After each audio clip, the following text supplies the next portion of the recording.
এই পোলাডারে কতদিন থেকে কইতাছি তোর গেমিং আইডির প্রাইম লেভেলটা 8 কর। মানুষের গ্রুপে গেলে মানুষে বট কয়, নুবরা কয়, এটা আমার একদমই সহ্য হয় না।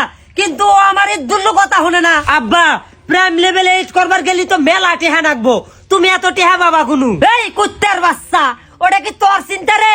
ওইটা হইলো আমার চিন্তা। তোর কয় লাখ টেহা নাগে নাকবো, আমি আছি। প্রয়োজনে উত্তর বিলের 3 বিঘা জমি বেচে তোরে টেহা দিমু, তাও তুই প্রাইম লেভেলে 8 কর। কে রে বাবা, তুই নে কার বাও ধরলি? এবার বকাতে হইতাছস কে? ঈদ দুল্লু বাপের কথা শুনস না, বালালে মনোযোগ দিয়ে গেম খেলাস না, এটা তো তোরই ভবিষ্যৎ, তুই নিজেই সাজায় নে। মা, আমার গেম খেলাইতে ভাল লাগে না, আমি কালকে থেকে রাজমিস্ত্রির কামে যামু।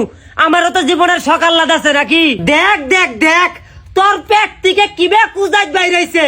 আমি ওরে বানাবার চাই একজন আদর্শ গেমার, আর অতি কাম করবার চাই, কামলা হবার চাই। এই খবরদার খালি আমারে কবা না, ওই কুজাত পোলার বাপ তো তুমি নিজে। দেখ তোরে আমি সাফ সাফ কথা কইয়া দিতাছি, তুই যদি 24 ঘন্টার মধ্যে প্রাইম লেভেলে 8 না করস, তাইলে তোরে আমি এই বাড়িতে থেকে বাইর করে দিমু এবং ত্যায্য পুত্র কইরা দিমু।